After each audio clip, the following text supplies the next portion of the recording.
सत्संगत्वे निस्संगत्वं निस्संगत्वे निर्मोहत्वं निर्मोहत्वे निश्चलतत्वं निश्चलतत्वे जीवन्मुक्तिः पुनरपि जननं पुनरपि मरणं पुनरपि जननी जठरे शयनम् इह संसारे बहुदुस्तारे कृपया पारे पाकि मुरा. 70வது ஸ்லோகம். பகவானுடைய நாம 531வது நாம. மகர்ஷி கபிலாச்சாரியங்கிற நாம. இதற்கு முன்னால திரிவிக்ரமஹாங்கிற நாமாவை பார்த்தோம். இந்த நாம அவருடைய ஞான சக்தியை சொல்றது. கபில முனிவராக இவர் இருந்தார் அப்படின்னு சொல்றார். இந்த கபிலாச்சாரியங்கிறவங்க தேவஹூதியினுடைய பிள்ளையா பிறந்து அம்மாவுக்கு அற்புதமாக ஆத்ம தத்துவத்தை உபதேசம் பண்ணி அவங்களுக்கு முக்தியை வரும்படி பண்ணினவர். இந்த கபிலாச்சாரியர் அவர் தேவஹூதிக்கு முதல்ல 10 பெண் குழந்தைகள் பிறந்தது. அவர் அதுக்காரர் இத்தனை குழந்தைகளும் இருக்கும் பொழுது நான் சன்னியாசம் வாங்கிட்டு போறேன்னு கேட்டார்.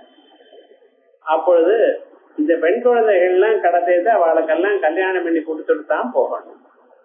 அதான் முக்கியமான பதார்த்தம். வாழ்க்கையில தான் எடுத்துட்டதான காரியத்தை முடிச்சு விட்டு சன்னியாசம் போகணும். பயந்துண்டோ அல்லது ஏதோ ஒரு காரியத்தை கௌரவத்தினாலேயே விட்டு போறது நியாயம் இல்லை அப்படின்னு சொன்ன பிறகு 10 குழந்தைகளுக்கும் கல்யாணம் பண்ணி வச்சார். அதுக்கு நடுவில் இந்த குழந்தையும் பிறந்தார். இந்த பையன் இடத்துல அம்மாவை விட்டு விட்டு அவர் சன்னியாசத்தை வாங்கிட்டு போயிட்டார். பிறகு இந்த பையன் அம்மாவுக்கு லோக வாழ்க்கைன்னா என்ன, அதோட மட்டுமல்ல பகவத் அனுகிரகம்னா என்ன, பகவான் இடத்துல எப்படி பக்தி செலுத்துறது, ஞானம்னா என்ன அப்படின்னு சாங்கிய தத்துவம் முழுக்க எடுத்து சொன்னார். அதனால்தான் அவருக்கு கபிலாச்சாரியர்னு பேரு. ஆச்சாரியன்னு சொன்னாலே தான் அனுஷ்டானம் பண்ணி மற்றவாளை அனுஷ்டானம் பண்ணும்படி சொல்லி அவளை அனுஷ்டானம் பண்ணும்படி செய்பவர் யாரோ அவருக்கு ஆச்சாரியன்னு பேரு. இதோ நான் உபதேசம் பண்றேன், பண்ணா பண்ணிக்கிட்டோம் போட்டோம் அப்படின்னு சொல்றவர் இல்ல. அதே போல அவளை பண்ண சொன்னேனே தவிர நான் பண்றேன்னு சொன்னேனான்னு சொல்லக்கூடாது. முதல்ல நீங்களும் பண்ணணும். அப்படி இருக்கிறவனுக்கு தான் ஆச்சாரியன்னு பேரு. ஆச்சினோதித்த சாஸ்திரார்த்தம், சாஸ்திரார்த்தத்தை தான் கடைபிடிக்கிறார். ஆச்சாரே ஸ்தாபயத்யபி, எப்படிப்பட்டதான மூர்க்கனா இருந்த போதிலும் கொஞ்சம் கொஞ்சமா சொல்லி அவளுக்கு ஆச்சாரத்துல, இந்த ஆச்சாரம்ங்கிறது ரொம்ப முக்கியம். ஆச்சார பிரபவோ தர்மோ தர்மஸ்ய பிரபு ரச்சுதா. ஏன் இப்படி இருந்தா என்ன அப்படி இருந்தான்னு இல்ல, அதுக்கு ஒரு வேல்யூ இருக்கு. அந்த வேல்யூவை நம்ம தெரிஞ்சுக்கணும். சிலதுக்கு வேல்யூஸ் நமக்கு தெரியாது, சிலது தெரியும். தெரியாத போனாலும் பெரியோர்கள் போன வழியில போவது எப்பொழுதும் நல்லது, அவ்வளவுதான். ஏன்னா அது பண்ணாத இருக்கோமே, ஆனால் வேற விதமா பண்ணினா என்ன விளைவுகள் வரும்னு நமக்கு தெரியாது. இது பண்றது வேஸ்ட் சார், வேஸ்டா இருந்தா பரவாயில்ல, அதனால தப்பு இல்லை. ஆனா இது பண்ணாத போனோம்னா ஏதாவது ஒரு தோஷம் வறுமையானால் அந்த தோஷத்துக்கு பிரதீகாரம் நமக்கு தெரியாம போயிடும். அதற்காகத்தான் அந்த ஆச்சாரங்கள்னு சொல்லியிருக்கேன், அதை கடைபிடிச்சா ஆகணும். சின்ன சின்ன விவகாரங்கள் கூட அதை கூடிய மட்டும் அது விடப்படாது. பெரியோர்கள் போன பாதையில போறது நல்லது, சேஃப், அவ்வளவுதான். அது வேற ஒன்றும் சொல்லல. அப்படி ஆச்சாரே ஸ்தாபயத்யபி ஸ்வயம் ஆச்சரதே யஸ்மாத், தானும் அதை ஆச்சாரம் பண்ணிட்டு இருக்கார், அனுஷ்டானம் பண்ணிட்டு இருக்கார். தம் ஆச்சாரியஸ்தேன ஜோச்சதே, அதனால்தான் அவருக்கு ஆச்சாரியன். அப்படி கபிலாச்சாரியனா இருந்துட்டு பல ஆயிரக்கணக்கான வருஷங்கள் தான் தபஸ் பண்ணி அதுக்கப்புறம் எப்படி பண்றதுங்கிறத அம்மாவுக்கு சொல்லி மதிரேக குணசக்தா பந்தகிருது தேஷு அசக்தா யோகிருது. இப்ப லௌகிகமான விஷயங்கள்ல மனசை செலுத்துவது என்கிறது மனுஷனுக்கு பந்தத்தை கொடுக்கிறது. அதை விட்டுவிடையானால் லௌகிகமான விஷயங்களோட சேராமல் கொஞ்சம் கொஞ்சமா ஒரே தினம் எல்லாத்தையும் விட்டு சன்னியாசியாக போகணும்னு சொல்லல. போனாலும் உங்களால விட முடியாது. அங்கெங்கே போனேடையானால் ஹிமாலயத்துக்கு போனாலும் அங்கிருந்து இங்கதான் நினைப்பேன், ஆஹா மெட்ராஸ் வீடு இருக்கே, பசுமாடு இருக்கே, அது இருக்கே, இது இருக்கே, இதெல்லாம் விட்டு போயிட்டோமே, நம்ம விட்டுமே என்ன ஆச்சோ என்னமோ இதை நினைச்சு அங்கே பிரயோஜனம் இல்லை. இதையெல்லாம் விட்டு முன்னும் விட்டுறதுன்னா பிசிக்கலா விடுறது மட்டும் இல்ல, அது மனசுலயும் அது சம்பந்தம் இல்லாம இருக்கணும். அதுக்கு அந்த மனசுக்கு அந்த சக்தி வேணும். ஆகையால் அப்படி இது எல்லாத்திலையும் ஒரு அட்டாச்மெண்ட் இல்லாம இருக்கணும். அது இருக்கணும்னு எப்படி உங்க மனசு இருக்காது, பகவான் இடத்துல நீங்க சம்பந்தத்தை வச்சுக்கணும். அப்படி சத்சங்கமானதான் பக்தியை கொடுக்கும் அப்படிங்கிறது விசேஷமாக எடுத்து சொன்ன. அப்படிப்பட்டதான கபிலாச்சாரியர் அவர் மகர்ஷி. ரிஷின்னா என்ன அர்த்தம்? ஆர்ஷ ஞானி. அந்த உயர்ந்ததான ஒரு ஞானம், முக்காலத்தையும் அறிந்ததான ஞானம் தபஸ்துனால சம்பாதிச்சார். அறிவானது நமக்கு கொஞ்சம் கொஞ்சமாகத்தான் உபயோகப்படுறது. ஏன்னா ஐம்புலன்கள்னால அறியப்பட்டதான விஷயங்கள் தான் தாங்களுக்கு அறிவாக இருக்கு. ஆனா பாஸ்ட் பிரசன்ட் ஃபியூச்சர் எல்லாமும் நமக்கு தெரியணுமே. ஆனால் அதுக்கு தபஸ்ங்கிற ஒரு சாதனம். அந்த தபஸ் பண்ண தொடங்கினால் கொஞ்ச நாளைக்கு அறிவு அதிகமாக வரும். ஒரு தரம் ஞாபகம் பார்த்தோமையானது மறக்காது. எது வேண்டாம் நினைக்கிறோமோ அது உங்களை விட்டு போகும். அது வேற. குப்பையில நம்ம ஞாபகம் வச்சுருந்தா என்ன அர்த்தம்னு, அது வேண்டாம். எது வேண்டாமோ அது விட்டுவிடும், எது வேணுமோ அது உங்க மனசுல அப்படியே நிற்கும். அப்படிப்பட்டதான ஒரு சக்தி இந்த மனசுக்கு வருது. அப்படிப்பட்டதான ஆர்ஷ ஞானம் இருக்கே அவருக்கு மகர்ஷின்னு பேர். ருக்வேதத்துல நிறைய சூக்தங்கள் மதுச்சந்தஸ்து எழுதியிருக்க. அவருக்கெல்லாம் இப்படிப்பட்டதான ஞானம் வந்தது. அதான் சொல்றாரு மகர்ஷி கபிலாச்சாரியா இது சவிசேஷனம் ஏகம் நாம. மகர்ஷின்னு ஒரு நாமா, கபிலாச்சாரியான்னு ஒரு நாமா அப்படின்னு இல்ல. மகர்ஷி கபிலாச்சாரியா ஒரே நாமா தான் இது. இவர் எப்படிப்பட்ட மகாம் ஜாதவ் ரிஷிச்சாய மகர்ஷி.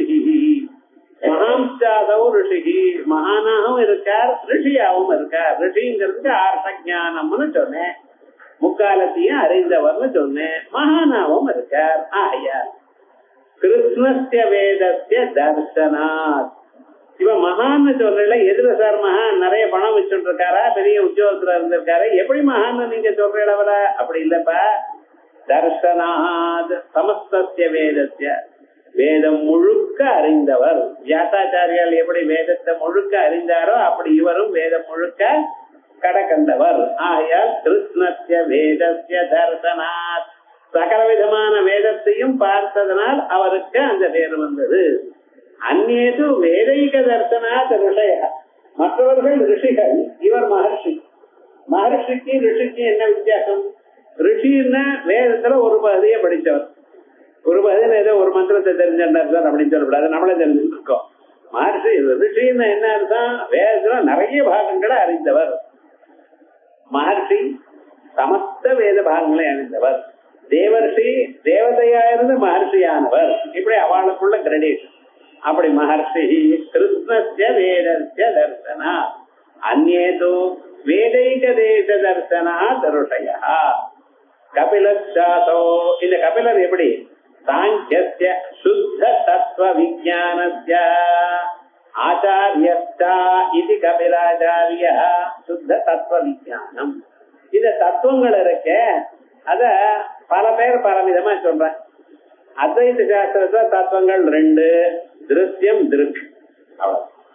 திருக்குங்கிறது உங்களுடைய ஆத்மா, மற்றதெல்லாம் திருஷ்யம். இந்த திருக்குங்கிறது என்ன? திருஷ்யம் ஆகாது. ஏன்னா நான் இது, அவ்வளவுதான் உலகமே. உலகத்துல என்ன இருக்குன்னா நான் இருக்கேன், நான் தெரியுது.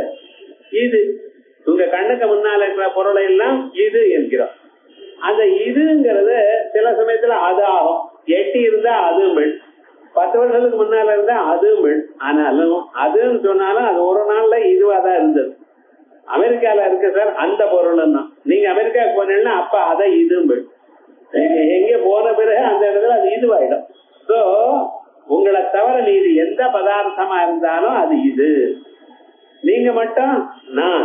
ஆகையால் இந்த நான் இது இந்த ரெண்டு இருக்கக்கூடியதான ஒரு சம்பந்தம் இருக்கு. பார்த்தா இதுதான் உலகம். உலகம்னு என்னது? தாங்கள் வெளியில இருக்கிற பொருள்களோட சம்பந்தப்படுவது உலகம்.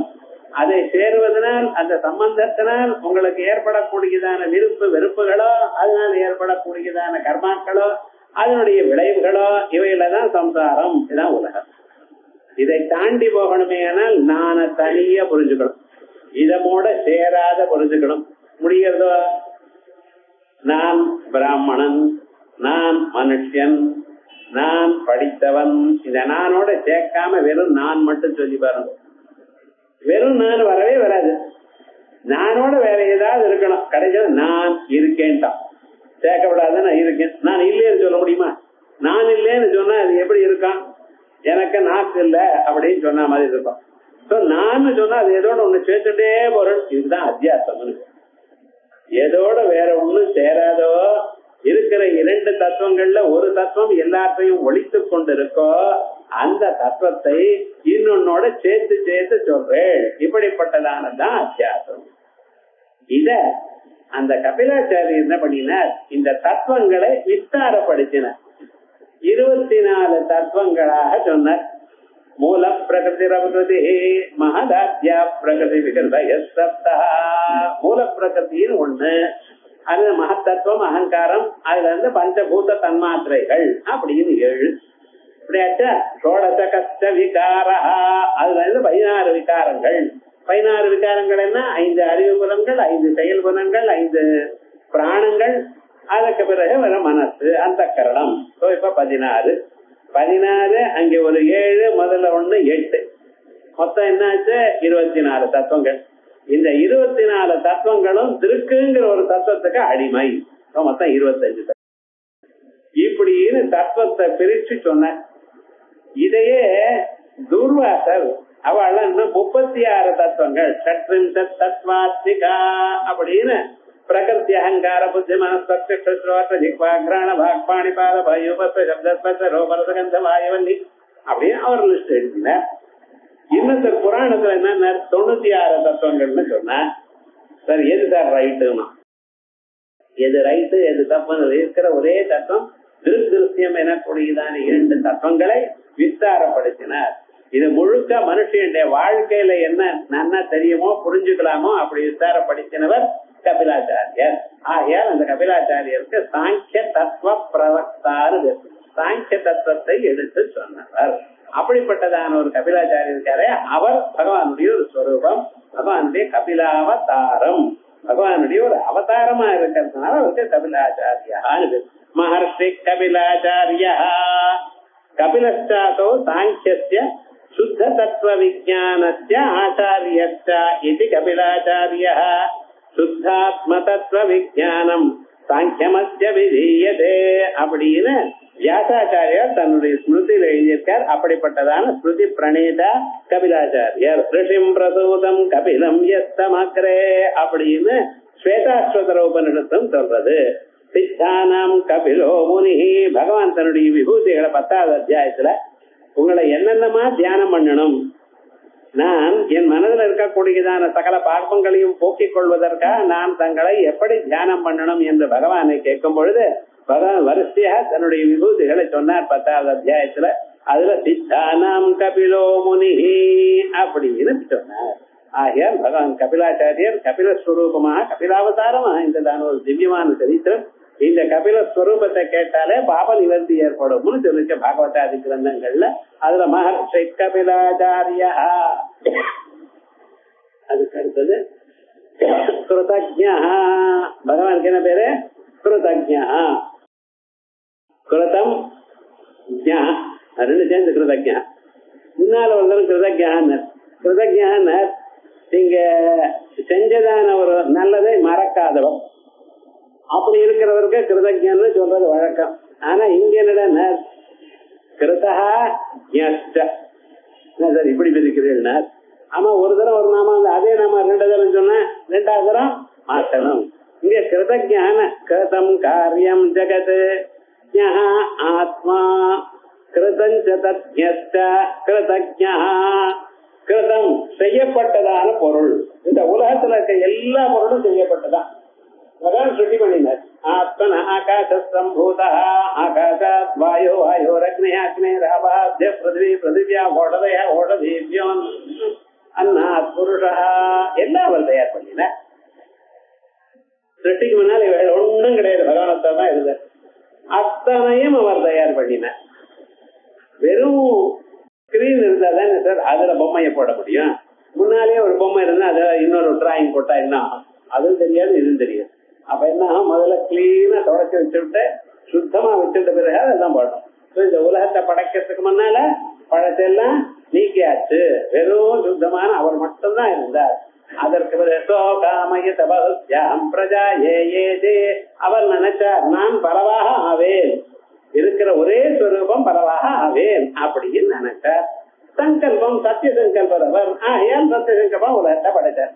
உண்டான பொருள்கள் எல்லாமே தாங்கள் பார்க்கக்கூடியதான பொருள்கள் எல்லாமே எல்லா விதமான திரவியங்கள் சப்ஸ்டன்சஸ் குணங்கள் அதோட மட்டும் இல்லாமல் கிரியைகள் எல்லாமே அவர் உண்டு பண்ணத்தான். சோ உலகத்துக்கு என்ன பேரு? கிருதம், செய்யப்பட்டது. அதுக்கப்புறம் என்ன, இது மட்டும் செஞ்ச போறாது சார், உலகத்தை பொருள் எல்லாம் செஞ்சு விட்டேன், ஆனா அதுக்கு என்ன பேருன்னு சொல்லலைன்னு என்ன அர்த்தம்? ஒவ்வொன்றுக்கும் ஒரு பேர் வைக்கணும். ஆகாசத்துக்கு ஆகாசம் நீரா பேர் வச்சிடும், பூமிக்கு பூமின்னு நீங்க பேர் வச்சுக்கணும், சமுதிரத்துக்கு நீங்க சமுத்திரம் பேர் வச்சுக்கணும். நீங்க மேக்சிமம் எதுக்கு பேர் வச்சிருக்கேன்னு உங்க அதுல பையன் பிறந்தா ஒரு பேர் வைக்கிறேன். அதுல என்ன சண்டை தெரியுமா? ஒரு அக்ஷரம் பேரு, 2 அக்ஷரம் பேரு, இவர் ஒரு மாதிரி சொல்ல அவர் ஒரு மாதிரி சொல்ல, கடைசியில் பெரியவா சொன்ன பேர் எடுத்துக்கிறது இல்ல. அது என்ன நீங்க எதை சொன்னாலும் பழைய பேரை சொல்லிட்டு புதுசா மாடர்னா, இந்த மாடர்னா இருக்கணுங்கிறது ரொம்ப நாள் வருது, அதுவே பழசாயிடுச்சுன்னு என்ன பண்றது? இவன் கடைசியில ஏதோ ஒரு பேர் வைக்கிறான், அது கடைசியில எங்கடா பழைய புராணங்கள்ல எங்க இருக்கு அது அவனுக்கு தெரியல. அதாவது மமதான்னு பேர் வச்சார். அதடா நாங்க எல்லாம் ரொம்ப கஷ்டப்பட்டு கண்டுபிடிச்சேன் சார். சரின்னு வந்து கேட்டார், இது எங்கேயும் இல்லையோன்னு. இது இது ரொம்ப என்ன கேட்கணும்? பிரகஸ்பதி ஆத்துக்காரிக்கு மமதான்னு பேருன்னு. அடாடா பழைய பேரா இருக்கு நம்ம ஒண்ணும் சொல்ல முடியாது. விவகாரம் என்ன, நீங்க நினைக்கிறத தவிர எத்தனையோ பழைய பேர் தான். ஆனா அத்தனை பொருளுக்கும் பெயர்கள்லாம் எங்க இருந்து சொன்னா அப்படின்னு கேட்டா பகவானே சுட்டி பண்ணினார். வேதங்களை சுட்டினார், ஓங்காரத்தை சுட்டி பண்ணினார், ஓங்காரத்துல வேதங்களை சுட்டி பண்ணினார். அந்த வேதங்கள்ல எல்லா பொருளுக்கும் தனித்தனியாக பேர் இருக்கு, ஒவ்வொரு பொருளுக்கும் வேதங்கள்ல பேர் இருக்கு. ஆகையால் இது ரூப சிருஷ்டி, அது நாம சிருஷ்டி. ஆத்மன ஆகாச சம்போதகாங்கிறது அந்த பிசிக்கலா ப்ராடக்ட் சுட்டி பண்ணினார். பிறகு வேதங்களை சுட்டி பண்ணும் பொழுது அந்தந்த பெயரை சுட்டி பண்ணினார். ஆகையால் நாம ரூபே வியாகரவாணி, எல்லாத்துக்கும் பெயரும் உருவத்தை கொடுத்தேன். எல்லா பொருளுக்கும் எல்லாத்துக்கும் பேரு உருவம் பண்ணினார். இப்ப பொருளை அறிந்து அதுக்கு பெயர் வச்சா ஒண்ணு, பெயரை வச்சு இதுக்கு போன ஜன்மாவில் இது எப்படி இருந்ததோ பார்த்து அதை சுட்டி பண்ணினார். 2 விதமாகவும் இருக்கு. விவகாரம் என்னடா, இப்படி எல்லாத்தையும் சுட்டி பண்ணினதுனால என்ன தெரியறதுன்னு, எப்ப ஒரு பொருளை தயார் பண்ணினாரோ அப்ப அவருக்கு அந்த அறிவு இருக்கு. அது ஒத்துக்கிறோம். ஒரு காரியத்தை பண்ணினா அந்த காரியம் எப்படி பண்ணணும் தெரிஞ்சதானே பண்ண முடியும். ஆக்சிடென்டலா வர்றது வேற. அது விவகாரம் என்ன, ரெகுலரா பண்றவான். ரெகுலரா உங்க அப்புறம் அம்மி சமைக்கும் பொழுது சமையல் வருமா வராதா? ஏதோ ஒரு நாள் போட்ட கரெக்டா வந்துருதுதான் சொல்லப்படாது, டெய்லி வருது. ஏதோ ஒரு நாள் தான் கேட்டு போறது. அப்ப விவகாரம் என்னன்னா, எந்த ஒரு காரியத்தை ஒழுங்கா பண்ணிட்டு இருக்காளோ அப்ப அந்த காரியத்தினுடைய அறிவானது அவளுக்கு இருக்கு. உபாதான கோச்சர அபரோட்ச ஞான சிகீர்ஷா கிருதிமத்வம், அதை எப்படி பண்ணணும் என்று அறிந்திருக்கிறார்கள், அதை பண்ணணும் எனக்கூடியதான ஆசையுடன் இருக்கிறார்கள், அதை பண்ணுவதற்காக வேண்டியதான முயற்சியும் அடைந்திருக்கிறார்கள். ஆகையால் தான் கர்த்தத்துவம் உண்டு. இதை அறிந்தவர் பரமாத்மா, உலகத்தை முழுக்க அறிந்தவர், உலகத்தை எப்படி செய்யணும்னு அறிந்தவர், இதனால என்ன பிரயோஜனம் அறிந்தவர், அத்தனையும் அறிந்தவர். ஆகையால் அவருக்கு என்ன பேரு? ஞஹா. அதான் சர்வஜ்ஞான்னு சொல்ற, எல்லாம் அறிந்தவர். பரமாத்மா கிருத்தனாகவும் இருக்கார், ஞானாகவும் இருக்கார். ஆகையால் கிருதஜ்ஞா. இந்த கிருதஜ்ஞாங்கிறது ஏதோ இங்க பரமாத்மாவுக்கு மட்டும் அறிவுன்னு இல்ல, அவரை உபாசனம் பண்ணக்கூடியதான அத்தனை பேர்களுக்கும் அந்த அறிவு உண்டு. அப்படிப்பட்டதான மகர்ஷிகள் எல்லாரும் ஜனங்களை காப்பாற்றி அவளை நல்ல வழிக்கு கொண்டு வரத்துக்காகத்தான் இருந்திருக்காங்க. பாரதத்துல சித்திரகேதுன்னு ஒரு ராஜா. அந்த ராஜாவானவர் ரொம்ப உயர்ந்தவர், நல்லா பரிபாலனை பண்ணிட்டு இருக்கார். ரொம்ப தார்மிகர், தர்மிஷ்டர். வேற தர்மத்தை அனுஷ்டானம் பண்ணி சௌக்கியமா எல்லாத்தையும் பண்ணிட்டு இருக்கார். தான் எனக்கூடியதான எண்ணமே இல்லாமல், தனக்குன்னு இல்லாமல் உலகத்துல ஜனங்களை சேவமா பாத்துக்கணும், குழந்தைகளாட்ட பாத்துக்கணும், நல்லா பரிபாலனை பண்ணிட்டு இருக்கார். ஒரு நாளைக்கு 2 ஆச்சாரியால் அவத்துக்கு வர அரண்மனைக்கு. அங்கிரர்னு ஒருத்தர், இன்னொருத்தர் நாரதர்னு பேர். இந்த அங்கிரரை பத்தி நம்ம கேட்டிருக்கோம். எங்க முண்டகோபனிஷத்துல பிரம்மா தேவானாம் பிரதம சம்பவோ விஸ்வஸ்ய கர்த்தா புவனஸ்ய கோப்தா பிரம்ம வித்யாம் சர்வ வித்யா பிரதிஷ்டாம் அதர்வாய ஜேஷ்ட புத்திராய பிராஹ அதர்வணேயாம் பிரவதேத பிரம்மா புரா உவாச்ச அங்கிரே பிரம்ம வித்யா. இந்த அங்கிரருங்கிறவர் இந்த பிரம்ம வித்ய அவருக்கு சொன்னாரு சொல்றாரு. அந்த அங்கிரர் அவரும் நாரதரும் 2 பேரும் வர. 2 பேரும் வந்து கேட்டதுமே ராஜாவை குசல பிரச்சனம் கேட்டா. இவர் வந்ததுமே அவளுக்கு மரியாதை பண்ணினா எல்லாம் ஆச்சு. குசல பிரச்சனைகள் கேட்டா. குசல பிரச்சனைகள் கேட்டா அவ என்ன சொன்ன, சௌக்கியமா இருக்கும், ஒரு குறையும் இல்லை எங்க நாட்டுல, திருட்டுத்தனம் இல்ல, கெட்ட வழிக்கு போறதில்ல, ஜனங்கள் திருப்தியா இருக்கா, சந்தோஷமா இருக்கா, எல்லாரும் அவளுடைய தர்மத்தை பண்ணி கொண்டிருக்கா, எல்லாம் ஒழுங்கா நடந்துட்டு இருக்கோங்க அனுகிரகத்துல அப்படின்னு சொன்ன. சரின்னு ஆசீர்வாதம் பண்ணி போற காலத்துல, ஆனா எனக்கு தான் ஒரு குறை. என்ன குறை உமக்கு அப்படின்னா, இல்ல எனக்கு பையனே இல்லை, அதனால எனக்கும் வயசாயிடுச்சு, இந்த ராஜ்யத்தை யாருக்காவது ஒப்படைக்கணும். ஏன்னா எங்க முன்னோர்கள் கொடுத்ததான ராஜ்யத்தை அதை இன்னொருத்தருக்கு கொடுக்கணும் அல்லவா? அது கொடுக்கணும்னா யாருக்கும் கொடுக்கறது இல்ல, யார் அது ஒழுங்கா பாத்துக்கிறாளோ அவளுக்கு கொடுக்கணும். அப்படிப்பட்ட பையன் எனக்கு ஒன்னும் பிறக்கல, அதனால சிரமப்பட்டு இருக்கேன், கவலையா இருக்கு. நாரதர் சிரிச்சுட்டு நீங்க கவலைப்படுறேன், எப்ப உங்களுக்கு பிறக்கலையோ, தெய்வ சங்கல்பம் இல்லையோ, பிராரப்த கர்மா இல்லையோ, அது வேண்டான்னு விட்டுற வேண்டியதானே, பகவானுக்கு தெரியாதா? நீங்க இதுவரைக்கும் தர்மத்தோட அனுஷ்டானம் பண்ணிட்டு இருக்க, தர்ம மார்க்கத்தை மாறாம இருக்கு, அப்ப அது பிறக்கலைன்னா அந்த ஈஸ்வர சித்தம்னு வச்சு போயிட வேண்டியதானே, இதுல போய் ஏன் ரொம்ப கவலைப்பட்டு இருக்கேன் விடுங்கன்னு அவர் விடுவார. ஏன்னா அவருக்கு தெரியும் இவ மகர்ஷிகள், இவன் நினைச்சா இந்த காரியத்தையும் பண்ணி கொடுக்கலாம், இந்த சாமர்த்தியம் இருக்குன்னு தெரிஞ்சது. இவன் என்ன கேட்டாலும் தெரியல, எனக்கு குறைத்தா நீங்க தான் அனுகிரகம் பண்ணுங்க. அங்கிரர் சொல்றர், முடியாத காரியம் வேண்டாம், அதனால உனக்கு துன்பம் தான் வரும், பகவத் சித்தம் எப்படி இருக்கோ அப்படியே போறது தேவலைப்பா. இவர் கேட்கல, நீங்க அனுகிரகம் பண்ணணும். நாரதர் பார்த்தார், உமக்கு குழந்தை பிறக்கும், ஆனா அந்த குழந்தைனால சந்தோஷமும் வரும் துன்பமும் வரும் அப்படின்னு சொல்லிட்டு போயிட்டார். பாத்தீங்களா? சரின்ட்டார். கொஞ்ச நாள் ஆச்சு. அவர் கேட்கக்கூடியதான ராணிவாசத்துல ஒரு அம்மாவுக்கு கர்ப்பம் ஏற்பட்ட ஒரு பையன் பிறந்தான். அந்த பையன் பிறந்ததுமே என்ன ஆச்சுன்னா, சித்திரகேசனுடைய சந்தோஷத்துக்கு முடிவில்லாம போயிடுச்சு. ஊர்ல இருக்கிற எல்லோருக்கும் மரியாதை பண்ணி எல்லாரையும் கௌரவம் பண்ணி அவ்வளவு கொண்டாடினார். ஜனங்களுக்கெல்லாம் ஒரு சந்தோஷம், ஏன்னா நமக்கு அடுத்ததாக ஒரு ராஜா பிறந்திருக்க, ரொம்ப நல்லா இருக்கும். ஏன்னா இந்த ராஜா நல்லா பரிபாலனை பண்ணினார். எவ்வளவுதான் பரிபாலனை பண்ணாரு, கொஞ்ச நாள் ஆனா தகட்டி போயிடுறது. என்ன 60,000 வருஷம் பரிபாலனை பண்ணார் தசரதர், ஒரு கம்ப்ளைண்ட்டும் கிடையாது.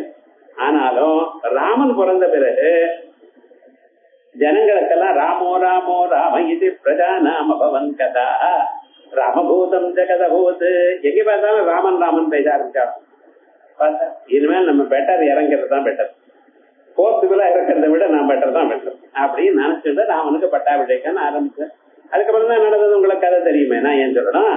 இப்ப விவகாரம் என்னென்ன, அது மாதிரி அடுத்த ராஜா பிறந்ததுமே இவருக்கு அந்த வம்சத்துல எல்லாம் சௌக்கியமா ஆயிடுது.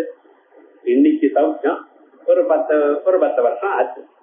இது என்ன ஆச்சுன்னு, இந்த ராஜாவுக்கு தனக்கு குழந்தைய பெற்று கொடுத்தாலேன்னு அந்த ராணி மேல ரொம்ப அபிமானம் ஜாஸ்தி. அவளிடத்திலேயே இருக்க ஆரம்பிச்சார், அவளதான் ரொம்ப உதவி நினைக்க ஆரம்பிச்சார், மற்றவர்களை கவனிக்கிறதே இல்லை. இதனால மற்ற ராணிகளுக்கு கொஞ்சம் மனசுல தாபம் வந்தது. அதுக்கப்புறம் இவர் அவளை கவனிக்கலேன்னு கோபம் வந்தது. அவ என்னதான் முயற்சி பண்ணா அவளோட பேசுறதே இல்லை ராஜா, நீங்க எல்லாம் எதுக்கும் உபயோகம் இல்லைன்னு சொல்ல தொடங்கினார். அவளுக்கு குரோதம் வந்தது. இந்த பையனால தானே இப்படி வந்ததுன்ட்டு அந்த பையன் அந்த பையன் பிராணம் விட்டான். எங்க இருந்து ஆரம்பிச்சது பார்த்தீங்கன்னா பகவத் சித்தம் எப்படி இருக்கோ அப்படித்தான் போகணுமே தவிர அகேஸ்தி பிராரம்பம் போகப்படாது அப்படின்னு தெரியல. இப்படி இந்த சித்திரகேதுவுக்கு என்ன ஆச்சுன்னா மகா துக்கம் வந்துருது. துக்கத்தினால எல்லாத்தையும் விட்டார், தர்மத்தை விட்டார், ஒரே துன்பத்தை பைத்தியம் பிடிக்கிற நிலைக்கு வந்துருந்தவருக்கு மந்திரிகளா பார்த்தா ஒன்னும் தெரியலையா, நம்ம என்ன பண்றதுன்னு ஒண்ணும் தெரியலையே, சமாதானமே தெரியலையே. இப்படி ஒரு சிச்சுவேஷன் வந்ததுன்னா இது எப்படி சரி பண்ணணும்னு தெரியல மந்திரிகளுக்கு.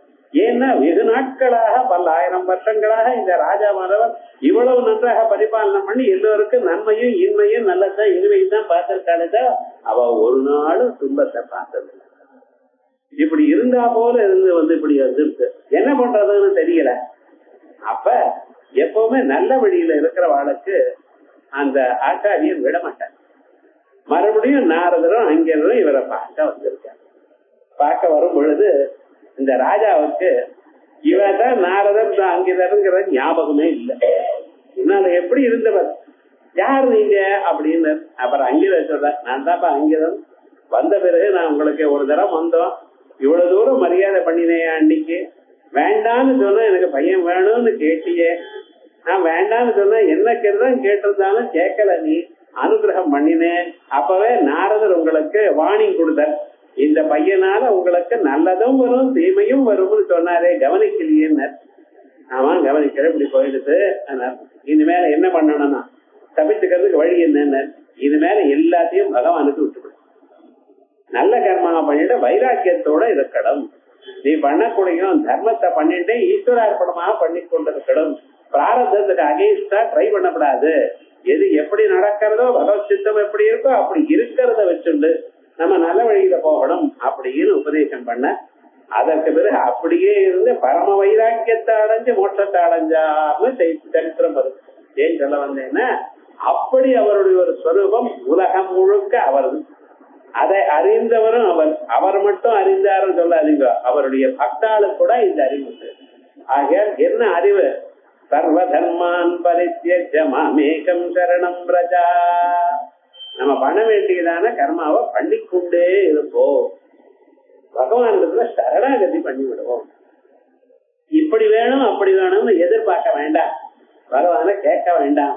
எது உங்களுக்கு வருமோ அது நிச்சயமா வரும். இத முக்கியமா தெரிஞ்சுக்கணும். இப்படிப்பட்டதான அறிவுள்ளவர் அவருடைய பக்த ஜனங்கள்.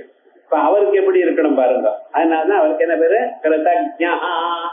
கிருதம் ஜானாதி கிருதம் கரோதி, அதெல்லாம் அந்த கிருதஜ்ஞம் இல்ல. கிருதஞ்ச உலகமாகவும் இருக்கார், உலகத்தை பற்றதான அறிவுடையவராகவும் இருக்கார். ஆகையால் பகவானுக்கு கிருதஜ்ஞா. அதுக்கு பிறகு மேதினி பதி, மேதின்யாக பூமியாக பதிஹி மேதினி பதிஹி. இந்த பூமிக்கே காப்பாத்துறவர், பூமிய சர்வதா சர்வ காலமும் இதுல தர்மம் நிக்கிறா போல பார்க்கிறவர். இந்த பூமியை நிஜமா யாரு காப்பாத்துறவர், பகவான் தான். ஏன்னா பூமிய ஒரு பாயா சுருட்டி கிரண்யாசனம் எடுத்து போய் தான் வச்சுட்டான். போறோமோன்னா லோகத்துல ஜனங்களுக்கு நிறைய காசு வேணும்னு ஆசை இருக்கு சார். தங்கம் எல்லாம் எங்காத்துலதான் இருக்கணும்னு ஆசை இருக்கு. ரத்னங்கள்லயும் பதுக்கி வச்சுக்கிற, பெரிய பெரிய ரத்னமா இருந்தா அதை நாம தான் எடுத்துக்கணும்னு இந்த ஊர்ல இருந்து எடுத்துட்டு போனவாளும் இருக்கு. அவ வெளிநாட்டுக்காரர்கள் அவளுக்கு அதெல்லாம் ஆசை இருக்கு. ஆனா என்ன, இந்த பூமண்டலம் முழுக்க எனக்கு வேணும்னு ஒரு ஆசை. அது யாருக்கு, ஹிரண்யாட்சனுக்கு இருக்கு. அதனாலதான் இப்ப ஆசைப்படுறவா பெரிய ஆசைப்படல. நீங்க என்ன பேராசைப்பட்டு இருக்கா, அவ்வளவு காசு வேணும் இவ்வளவு காசு. இதை விட பெரிய தாத்தாக்கள்லாம் அன்னைக்கு இருந்தா. பூமண்டலம் முழுக்க இருக்குதான் வேணும், வேற யாருக்கும் வேண்டாம்னு நினைச்சாருன்னு மறைச்சு எடுத்து உள்ள போய் வச்சுட்டார். தேவலோகத்தை பார்த்தா மேல இருந்து, என்னடா அது கொஞ்ச நாளா நமக்கு எது யஜ்ஞங்கள்லாம் ஒண்ணும் வரலையே, அக்கௌண்ட்ல கிரெடிட் ஆகலையேன்னு பாக்குறான் தேவதைகள். பார்த்தா என்னடா, இங்க பூமியில இருந்தா தானே இங்க யாரா யஜ்ஞம் பண்றதுக்கு, யாருமே இல்லையே, ஒருத்தர ராமநாமம் சொல்லலையே, என்னடான்னு பார்த்தா பூமியே காணும். அதுக்கப்புறம் வராகமூர்த்தியா தான் பிறந்து பகவான் ஸ்ரீமன் நாராயணன் அதை மறுபடியும் மேல கொண்டு வச்சார், அங்கே பூமியை காப்பாத்தினார். அதற்கு பிறகு அப்பப்பொழுது யதா யதா ஹி தர்மஸ்ய க்லானிர்பவதி பாரத அப்யுத்தானம் அதர்மஸ்ய ததா ஆத்மானம் த்ருஜாம்யஹம் அப்படின்னு ஒவ்வொரு சமயத்திலையும் இந்த பூமிக்கும் தர்மத்துக்கும் எப்பொழுது அழிவு வரதோ சிரமம் வரதோ அப்பப்பெல்லாம் தான் பிறக்கிறார். அது ஞானாவதாரமா இருக்கட்டும், மற்ற அவதாரங்களாக இருக்கட்டும்.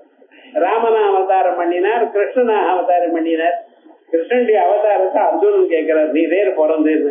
காலோஸ்மேலோ கட்சயகிருத்தா, நான் கால உருவமா இருக்கேன், உலகத்துல இருக்கக்கூடியதான ஜனங்களை குறைக்கணுங்கிறதுக்காக நான் பிறந்திருக்கேன், உலகத்தை அழிக்கிறதுக்காக தான் நான். ரொம்ப நல்ல காரியம் பாருங்க, இதுக்காக பிறகு எடுத்துக்கணுமா?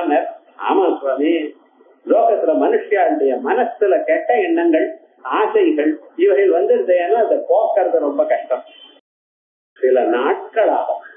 நமக்கு எவ்வளவு இருக்குமோ பகவான் எவ்வளவு கொடுத்துருக்கோம் அதோட வாழ்க்கைய சரி பண்ணிக்கிறோங்கிற எண்ணம் வர பர்யந்த மனுஷனுக்கு கஷ்டம் தான். எவ்வளவு காசு வந்தாலும் இன்னும் வேணும் இன்னும் வேணும். இப்ப அப்படித்தானே இருக்கு. ஒரு குழந்தை பிறந்ததுமே ஆசை. அந்த குழந்தைக்கு என்ன பண்ணிருக்கான், சாதாரணமான ஸ்கூல்ல போடக்கூடாது, பெரிய ஸ்கூல்ல போடணும். அவன் ஸ்கூல்ல கிளாஸுக்கு ஃபர்ஸ்ட் வரணும். எப்படி சார் ஒரு கிளாஸ் 40 பேர் 40 பேர் ஃபர்ஸ்டா போடுவா, அந்த டீச்சர் நான் பிராண்டா வாங்கிப்பேன், எங்க பையன் தான் ஃபர்ஸ்ட் வரும் அப்படின்னு ஒவ்வொரு அம்மாவும் நினைக்கிறேன்.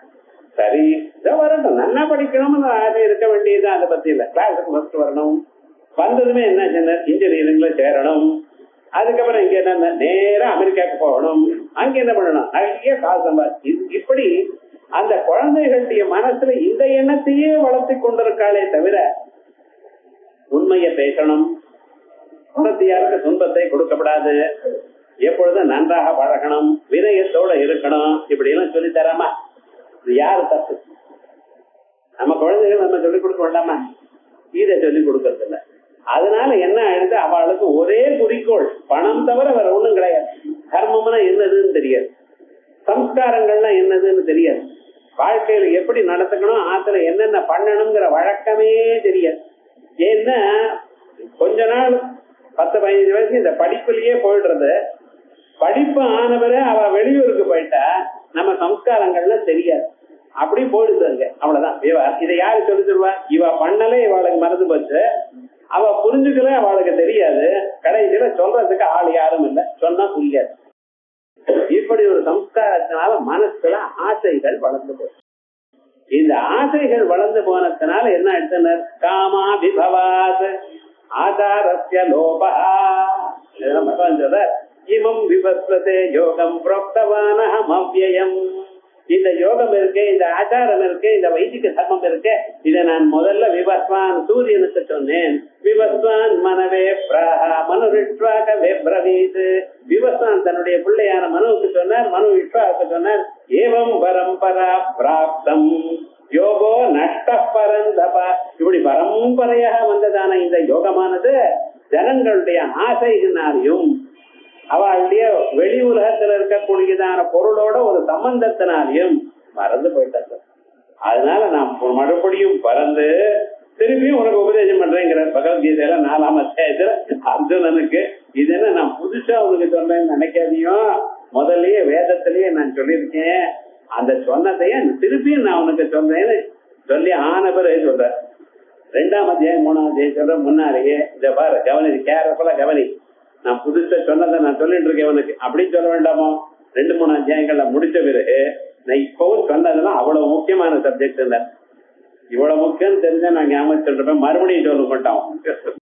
என்ன நீங்க சொல்றது ஏதோ கதை சொல்றேன்னு நினைச்சேன், இவ்வளவு முக்கியம் எனக்கு தெரியாது, இந்த மறுபடியும் சொல்லுங்க. மறுபடியும் 5ஆம் அத்தியாயத்துல மறுபடியும் சொல்றேன், 6ஆம் அத்தியாயம் சொல்றேன், மறுபடியும் 7ஆம் அத்தியாயத்துல இருந்து ஆரம்பிச்சு 9ஆம் அத்தியாயத்துக்கு ராஜவித்யா ராஜகுத்தியம் பவித்ர விதம் உத்தமம் பிரத்யக்ஷாவகமம் தர்மியம் சுசுகம் கர்த்தும் அவ்யயம் அப்படின்னு ஆரம்பிச்சு மறுபடியும் சொல்ற. சொன்னது நன்னாதான் இருக்கு, ஆனா அது என்னமோ முதல்ல சொன்ன மாதிரி உள்ள போகல சார் அப்படின்னு. இதம் சரீரம் கௌந்தேய க்ஷேத்ரமித்யபிதீயதே அப்படின்னு ஆரம்பிச்சு 13ஆம் அத்தியாயத்துல சொன்னேன். ஆனா அது இது சரீரம், சரீரத்துக்கு ஜீவாத்மா, ஜீவனா, பரமாத்மா ஒரு சந்தேகமா இருக்கு. இந்த உலகத்துல எப்படி வந்தது அப்படின்னு மறுபடியும் கேட்கிற. ஊர்தமூலமதம் பிராகுரவ்யம் சந்தாம் சியஸ்ய பர்ணானி யத்னம் வேதத வேதவித் அதஸ்தோத்வம் பிரஸ்தாஸ்தா குணப்பிரவருத்தா விஷய பிரவாலா அப்படின்னு 15ஆயிரத்தை சொல்லிட்டு இனிமேல் சொல்ல மாட்டேன். இது எத்தனை தடவை சொல்லி சொல்லிட்டே இருக்கிறது விவகாரம் முழுக்க. அதனால என்னன்னா இதான் சாஸ்திரம். சாஸ்திரத்தினுடைய முழு அம்சமும் இந்த 15ஆம் அத்தியாயத்துல முழுக்க சொல்லிவிட்டேன் அப்படின்னு இதை யார் தெரிஞ்சுக்கிறானோ, சபுத்திமான் மனுஷ்யேஷு சயுக்த கிருஷ்ண கர்மக்கிறது அப்படின்னு இருந்துட்டார். ஏன்னா அத்தனை கர்மங்களும் மனுஷாளுக்கு அவர் தான் சொல்லிக் கொடுத்தார். ஆகையால் அப்படிப்பட்ட அவர் ஏன்னா முதல்ல அவருடைய உபதேசம் என்ன சொல்லியிருக்கார், சர்வதர்மான் பரித்யஜமாமேகம் சரணம் பிரஜ அப்படின்னு பகவான் சரணாகதி அடைஞ்சு அவருக்காக எல்லா கர்மாக்களையும் ஒழுங்கா நம்ம பண்ணி கொண்டு இருக்க வேண்டியது. அப்படி இந்த பூமியை கட்டி காப்பாற்றிட்டு இருக்கார் ஒவ்வொரு தர்மம். எத்தனை அவதாரங்களுடைய அவருடைய முக்கியமான பிரயோஜனம் என்ன, பூமியில இருக்கக்கூடியதான மனுஷால் நல்ல வழியில இருக்கணும், அதான் இந்த பூமிக்கு க்ஷேமத்தை கொடுக்கணும். அப்படி அதனாலதான் உங்களுக்கு வேண்டியதான எல்லா பதார்த்தத்தையும் பூமியில இருந்து கொடுக்குறேன். நீங்க சாப்பிடக்கூடியதான உட்கொள்ளக்கூடியதான அறுசுவைகளும் பூமியில இருந்து வருது. பூமி வேண்டான்னு ஒரு மனுஷன் இருக்க முடியாது. நான் 20வது ஃப்ளோர்ல தான் இருக்கேன். நான் கீழே அந்த பில்லரை எடுத்துட்டேன்னு உங்க கதை தெரியும். அந்த பூமியில தான் நிக்கணும். நீங்க என்ன ஆகாரம் வேணும்னா பூமியில தான் இருக்கணும். உங்களுக்கு வஸ்திரம் வேணும்னா பூமியை தான் ஆதாரம் பண்ணும். பூமி இல்லாதவனா வஸ்திரம் வருமா? விவகாரம் என்னன்னு உங்களுடைய வாழ்க்கைக்கு என்னென்ன வேணுமோ எல்லாத்தையும் பூமாதா கொடுக்குறா. அதனால அந்த பூமாதாவுக்கு பதியா இருந்துட்டு இருக்கார். அதனால பகவானுக்கு என்ன பேரு, பூபதி, ராஜான்னு ஒரு அர்த்தம். அதே போலயே இந்த பூமிக்கு ஆட்டக்காரா இருக்கார். பூதேவி லட்சுமி தேவி இந்த 2 பேரையும் வச்சுட்டு இருக்கார் அவர். அதனாலதான் 2 பக்கத்துலயும் ஸ்ரீனிவாச பெருமாளுக்கு கல்யாணம்னா லட்சுமி தேவிக்கு மட்டும் கல்யாணம் பண்ண மாட்டார். நான் ஒரு டிக்கெட்டுக்கு தானே ஒரு கல்யாணம் தானே கொடுத்தேன், டிக்கெட் கட்டினேன் கேட்கக்கூடாது. அவ 2 பேருக்கு தான் பண்ணுவோம். ஏன்னா விஷ்ணு ரேகா அனபாயினே, மகாவிஷ்ணுவோட அனபாயினி, பிரிக்காம இருக்கக்கூடிய பிரிக்க முடியாததான ஒரு தத்துவம். ஏனஜ்யௌருக்ரா பிருதிவி திருடா. எதனால இந்த பூமியானது இன்னைக்கும் உக்கிரமாக எல்லாத்தையும் தாங்கக்கூடியதான திறமை இருக்கோ அது அவர்னால. ஆகையால் பகவான் என்ன பேரு, மேதினிபதி அப்படின்னு. மேதினியாக பூமியாக பதிஹி மேதினிபதி. அதுக்கப்புறம் ஸ்ரீபதா டெய்லி வருது சார் இந்த நாமட்டம். ஒவ்வொரு கிளாஸ்லயும் வருது 3 பதங்களால பூமி அளந்தவர்னு இல்ல, 7 இடத்துல வந்தாலும் வெவ்வேறு அர்த்தம் இருக்கு. த்ரீணி பதானி அத்தியாயிதி ஸ்ரீபதா த்ரீணி பதாமி சக்கரமே இது ஸ்ருதே. அவருக்கு ஒரு பேர் இருக்கு, பேர் இல்லாதவருக்கு ஒரு பேர்.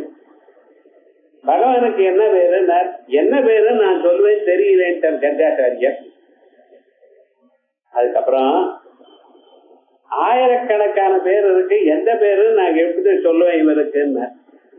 அதனாலதான் பீஷ்மாச்சாரியர் சொல்லும் பொழுது யானி நாமானி கவுனானி விக்யாதானி மகாத்மனா விக்யாதானி வேதே விக்யாதானி, வேதத்துல சொல்லியிருக்கக்கூடியதான நாமாக்கள், கவுனானி குணப்பிரயுக்தமான நாமாக்கள். இது பண்ணினத்தினால இவருக்கு இந்த பேரு. அவருக்கு இந்த பேர் ரூடியா இல்ல, இந்த பேர் வெற்றோம் அப்படின்னு கிடையாது. அத்தனை செயல்கள் அவருக்கு அந்தந்த செயல் பண்ணினத்தினால அவ ஒரு பேர். அப்படி அத்தனை பேர் இருக்கு. அதுல என்னென்ன ஒரு பேர் பரஞ்சா பரஞ்ச பிரம்ம யதோங்காரா, பரமான ஸ்வரூபத்தையும் அபரமான ஸ்வரூபத்தையும் சொல்லக்கூடியதான ஒரு பேர் ஓங்காரம். இந்த ஓங்காரம் இருக்கு பார்த்தா, இந்த ஓங்காரத்துல என்ன இருக்குன்னு கவனிச்சு பார்க்கணும்.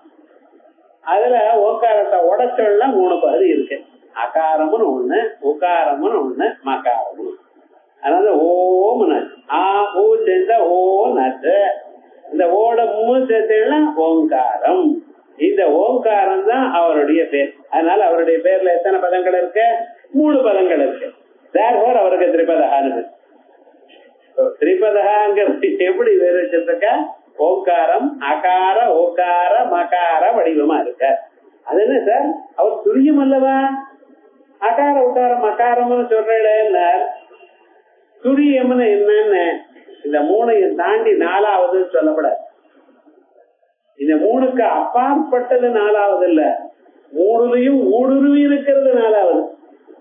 3லயும் இருக்கார் அவர். ஜாகிரத்திலையும் அவர் இருக்கார், சொப்னத்திலையும் அவர் இருக்கார், தூக்கத்திலையும் அவர் இருக்கார். நீங்க இல்லாத போனா யாருக்கு ஜாகிரதை? முழிச்சுட்டு இருக்கேன் இவனுக்கு தானே, உள்ள இருக்கிற ஆத்மாவோட ஆத்மா இருந்தா தானே இவன் ஜாகிரதை, எனக்கு ஜாகிரதை, எனக்கு சொப்னம், எனக்கு சுழுத்திக்கிறான். ஆகையால் ஜாகிரத் சொப்ன சுழுத்தி எல்லாம் யாரிடத்தில் காணப்படுகிறதோ அவரை நாங்கள் துரியம் என்று சொல்கிறோம். துரியம்னா நாலுன்னு என்ன சொல்றேன்? அதுவா அட எண்ணினா 4வது வருது 4ன்னு சொன்னேன். நிஜமா 4 இல்ல, நிஜமா இருக்கிறது ஒண்ணுதான். ஒன்னையே ஒரு காலத்துல முடிச்சுட்டு இருக்கிற காலத்துல ஒண்ணுன்னு எண்ணினேன். தூங்கும் பொழுதுதான் அவரை ஒண்ணுன்னு எண்ணினேன். தூங்குறப்ப சொப்னம் பார்த்தேன்னா அப்புறமும் ஒண்ணுன்னு எண்ணினேன். என்ன எத்தனை தரம் எண்ணினேன்? 3 தரம் எண்ணினேன்னு. ஆனா யார் அவர்னார்? அதான் இந்த 3லயும் ஊடுருவி இருக்கிறாரே அவர்னு. அப்ப அவரை 4வதா சொல்ல வேண்டியதாயிடுச்சு. ஆகையால் அதனால்தான் அவருக்கு மாயா சங்கியா துரியம். துரியம் என்கிறது மாயா சங்கியா. கம்பேரிட்டிவா நான் சொன்னேனே தவிர அங்க ஒன்ன தவிர 2வது பதார்த்தம் இல்லை. ஆகையால் அப்படிப்பட்டதான ஒரு சுரூபம் திரிபதா. இந்த திரிபதகாங்கிற ஒரு சுரூபம் இன்னொன்னு நம்ம பார்க்கணும். இந்த அகார உகார மகாரம்னு ஏதோ சொல்லிட்டு போயிட்டு இருக்கோம் பார்த்தா, இது அந்த எல்லாமும் சேர்ந்து ஓங்காரமாச்சு. ஆனா இந்த அகார உகார மகாரங்கள்ல 3 அம்சங்கள் இருக்கு. இத முதல்ல சொன்னதான அகாரமானது ஸ்தூலமான பதார்த்தங்கள். கிராசம் நீங்க பாக்குற பதார்த்தம் எது? இவ்வளவு பெரிய வீடு இருக்கு, ஜனங்கள்லாம் இருக்கா, அத்தனை பொருள்களும் பாக்குறோம். இதெல்லாம் முழுமையாக கண்ணுக்கு தெரிகிறா போல கையால தொடும்படிதான பதார்த்தங்கள் நாம் உலகத்துல அனுபவித்துக் கொண்டே இருக்கோம். இதே மாதிரியே சொப்பனத்துல பொருள் பாக்குறேன். சொப்பனத்துல எப்படின்னா பெரிய மலையை பார்த்தான், மலையில ஒரு ஆசிரமம் பார்த்திருக்கேன். அந்த ஆசிரமத்துக்குள்ள இவர் உட்கார்ந்து இருக்க, யாரோ போய் நமஸ்காரம் பண்ணணும்னு போற போய் இங்க பார்த்தா இவனுடைய உருவமே அங்க இருக்கு. அதாவது நான் கிரகஸ்தனாச்சே சன்னியாசியா உட்கார்ந்துட்டு இருக்காரு, இவன் நடுங்கிட்டான், முடிச்சுட்டான். அவ்வளவுதான். நமக்கு சன்னியாசம் வாங்கிற எண்ணமே இல்லையே, டக்குன்னு அங்க இருக்கேன். நான் போய் பார்த்தா இவர் மாதிரியே உட்கார்ந்துட்டு இருக்க. அந்த ஆச்சரியத்துல டக்குன்னு எழுந்திருக்கான். இப்ப அந்த அந்த மலையை போய் பார்க்க முடியுமா உங்களால? அந்த ஆசிரமத்தை பார்க்க முடியுமா? இல்ல மறுபடியும் காலம் வந்து சன்னியாசி வேஷம் போட்டு கண்ணாடியில பார்ப்பேன், அவ்வளவு தைரியம் இருக்க மனுஷனுக்கு பாருங்க. அப்ப என்ன, அத்தனை பொருள்களை இவன் பார்த்ததெல்லாம் வெறும் இவருடைய மனசுனால ஏற்பட்டதான பொருள்களை தவிர ஒன்றும் நிஜமில்லை. ஆகையால் இதுக்கு சூக்ஷ்மமான பதார்த்தம். இந்த ஆகாரத்துக்கு மேல இருக்கிற உக்காரம் சூக்ஷ்மமா இருக்கு. அதுக்கு மேல ஒரு மகாரம் இருக்கு சார், அது என்னன்னா எல்லாம் மறைஞ்சு போச்சு. ஒரு பதார்த்தம் அங்க தெரியல. ஆனா என்னன்னு அப்படி அந்த தூக்கம் வந்தாதான் நாளைக்கு மறுபடியும் ஜாக்கிரதை பார்க்க முடியும். தூக்கம் இல்லைன்னு வச்சுக்கிறேன், அவ்வளவுதான். இவன் எல்லாத்தையும் மறந்து எதையும் இவனால ஒண்ணும் தோணாது. மனசுல கலவரம் தான் வருமே தவிர ஒண்ணும் வராது. தூக்கம் கொஞ்ச நேரமாவது தூங்கணும். அந்த தூக்கமானது அடுத்த நாள் ஜாக்கிரத்துக்கு முழு அறிவை கொடுக்கக்கூடியது. ஆகையால் இந்த ஓங்காரத்துக்குள்ள ஸ்தூலமான பதார்த்தமும் சூக்ஷ்மமான பதார்த்த போகமும் அதுக்கப்புறம் பிராஜ்யனாக எல்லாத்தையும் மொத்தையா இருக்கக்கூடியதான ஸ்வரூபம் 3ம் இருக்கு. ஆனா இந்த 3க்கும் ஊடுருவி இருக்கக்கூடியதான பதார்த்தம் தான் இங்க பகவான். ஆகையால் அவர் ஓங்கார வாச்சியர் அல்லது ஓங்கார லட்சியர், பரம ரெட்டியும் விட்டு. ஆகையால் அவருக்கு திரிபத த்ரீணி பதானி அஸ்ய இது திரிபத த்ரீணி பதா விசக்கிரமே இது ஸ்ருதே. அதுக்கப்புறம் திரிபதாத்யக்ஷா குணாவேஷாத் சஞ்சாதாக திஸ்ரஹ தசாஹ அவஸ்தாஹ ஜாக்ரதாதயஹ தாசாம் அத்யக்ஷா இது திரிபதாத்யக்ஷா. 3 நிலைகள் ஒவ்வொரு மனுஷனுக்கும் இருக்கு. எது? ஜாகிரத நிலைன்னு ஒண்ணு, சொப்பன நிலைன்னு ஒண்ணு, தூக்க நிலைன்னு ஒண்ணு. அது நமக்கு தெரிஞ்சது. எதனால? குணாவேகத்தினால வந்தது. இந்த நிலைகளை உள்ள இருந்து வேடிக்கை பார்த்துட்டு இருக்காரு. அதனாலதான் அத்தியட்சர்னு. அத்தியட்சர்னு என்ன? பிரசிடென்ட் அர்த்தம். ஒரு மீட்டிங்கை பிரிசைட் பண்ணுன்னு உட்கார வச்சா நீங்க என்ன பண்ணணும்? வேடிக்கை பார்க்கணும். நடுவுல ஒவ்வொருத்தரையும் நீங்க எடுத்து கொடுத்துட்டேன்னா ஒரு பிரசிடென்ட் அர்த்தம் இல்ல. அந்த நடுவில் பிரிசைட் பண்ணுங்கன்னா என்ன? முதல்ல பிரசிடென்ட் கொடுப்பா, 2 நிமிஷம் பேசணும். அதனால 2 மணி நேரம் மீட்டிங், 2 மணி நேரம் இவரே பேசிட்டாருன்னா அடுத்த தடவை கூப்பிட மாட்டாங்களா? அவ்வளவுதான், வேற என்ன பண்ணுவா பாவம்.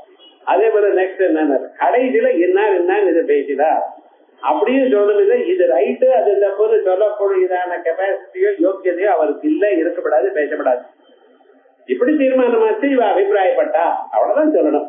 அந்த பிரசிடென்ட்ங்கிறவர் எப்படி எல்லாத்தையும் பார்த்து கொண்டிருக்கிறவர் அத்தியட்சா. அதி அக்ஷா இவாளுக்கு மேல இருந்து கொண்டு பார்க்கிறார். அதான் அத்தியட்ச பதத்துக்கு அர்த்தம்.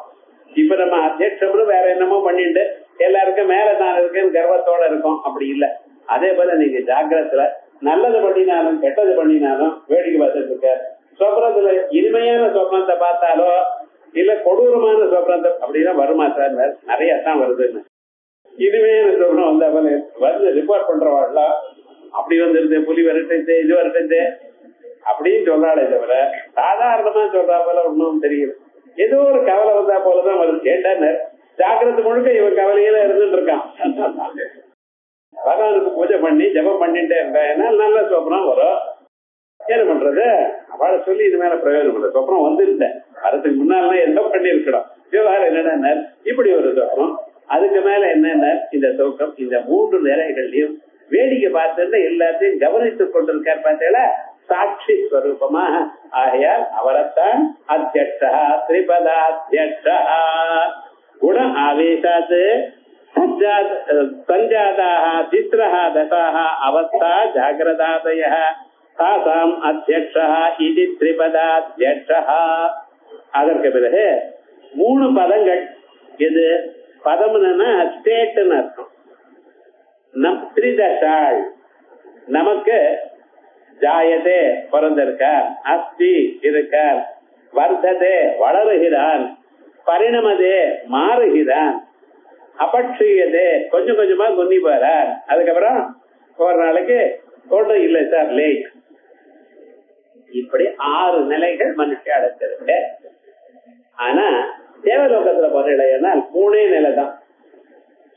சின்ன குழந்தையா இருக்கான், நடு வயசுல இருந்துட்டு இருக்க, அதுக்கப்புறம் கிஷோராவஸ்தை. இந்த 3 தவிர ஒண்ணு இல்லை.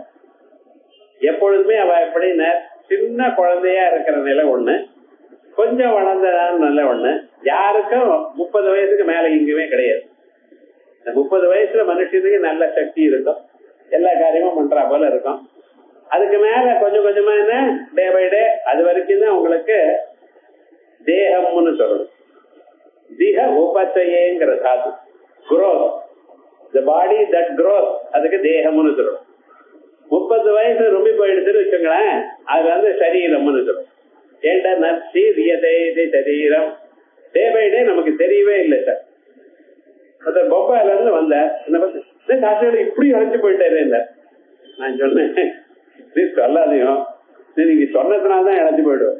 இப்ப சௌக்கியமா ஆனந்தமா விவகாரம் ஒழுக்க என்ன வந்து ஐயோ இப்படி அழைச்சு போயிட்டாருன்னா என்ன அர்த்தம்? அப்படியே பயப்படுறா போலயே சொல்றது ஒண்ணும் இல்ல. வெயிட் குறையல, சேவமா இருக்க, நாளுக்கு நாள் வேதாந்தத்தை சொல்லி சந்தோஷமா இருக்கு. சில பேர் அப்படி சொல்லலாம். இது என்னடா ஆச்சுன்னு அந்த சொல்ற வார்த்தையினாலேயே போயிடும். வஸ்துதா என்ன ஆச்சுன்னு இந்த சரீரம் குறைஞ்சுட்டே இருக்கான், நாளுக்கு நாள் குறைஞ்சுட்டே இருக்கு. ஒரு 70 வயசுக்கு மேல என்ன சாப்பிட்டாலும் வெயிட் ஏறாது. ஏண்டா உள்ள சரீரம் கிரகிச்சதன் மருந்தே வாங்கிக்க மாட்டேங்கிறது சரீரம். அன்னரசமா சாப்பிட போறது இருக்கிற வரையும் போனஸ்ன்னு வச்சுக்க வேண்டியதான். ஏன் சொல்ல வந்து என்ன அப்படி இருக்கு சரீரம்.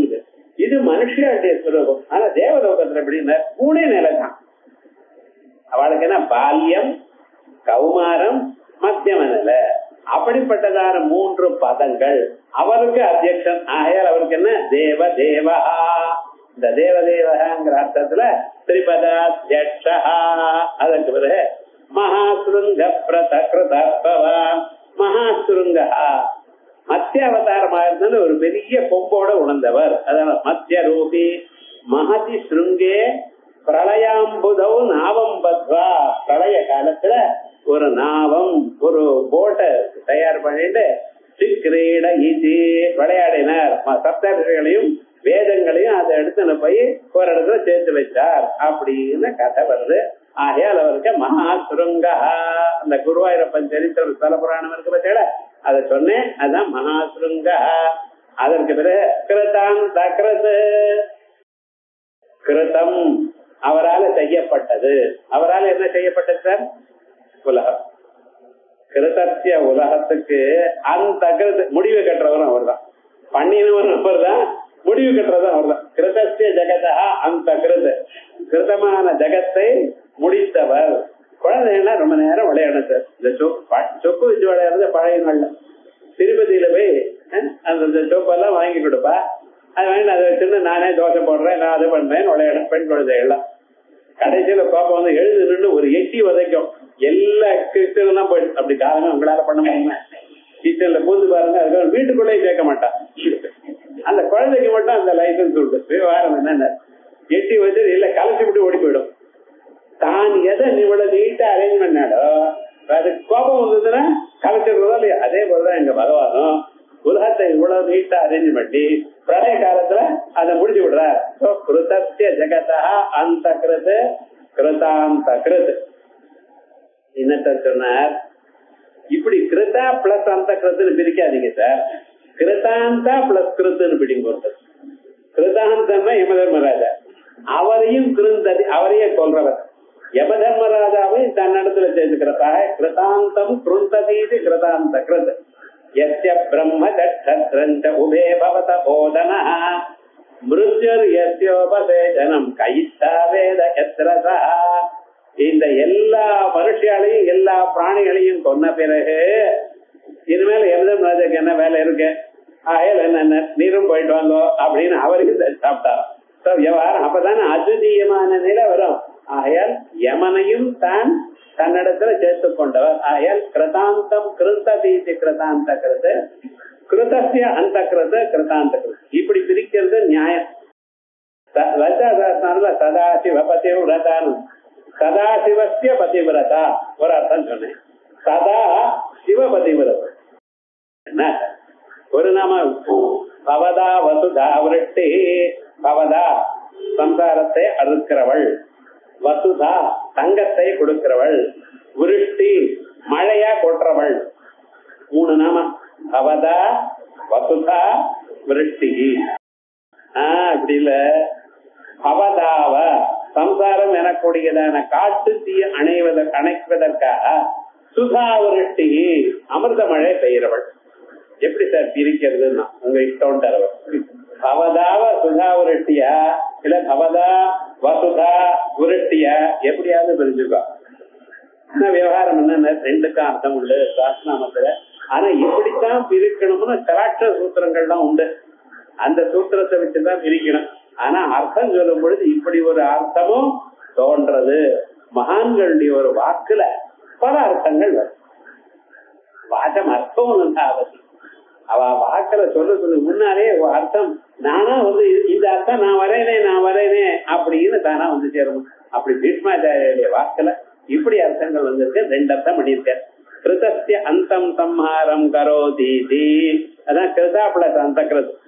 கிருதாந்தம் மிருத்யும் கிருந்ததீதிவா கிருதாந்தவான யமதர்மராஜாவை கொன்னதுங்கிறதாவோ கிருதாந்த கிருது. நான் எதுவும் அர்த்தம் புதுசா சொல்லல, அங்க இருக்கிறதான் பார்த்து கவனிக்கணும். ஆனா அவ்வளவு நீட்டா நிதானம் ஊதி கவனிக்கணும். நான் பாட்டு ரொம்ப பேர் என்ன நினைக்கிற இது பிரைமரி பாடம் தானே அப்படின்னு நினைப்பா. கீதை ரொம்ப சுலபம் சார், ரொம்ப சுலபம். ஏன்னா ஆச்சாரியால் பாஷ்யத்துல சமாசங்கள் உட்பட அதுல போட்டு இருக்க. பகவத்கீதை படிக்கிற லெவலுக்கு வந்தவனுக்கு சமாசங்களை பிரிச்சு காட்டணுமா?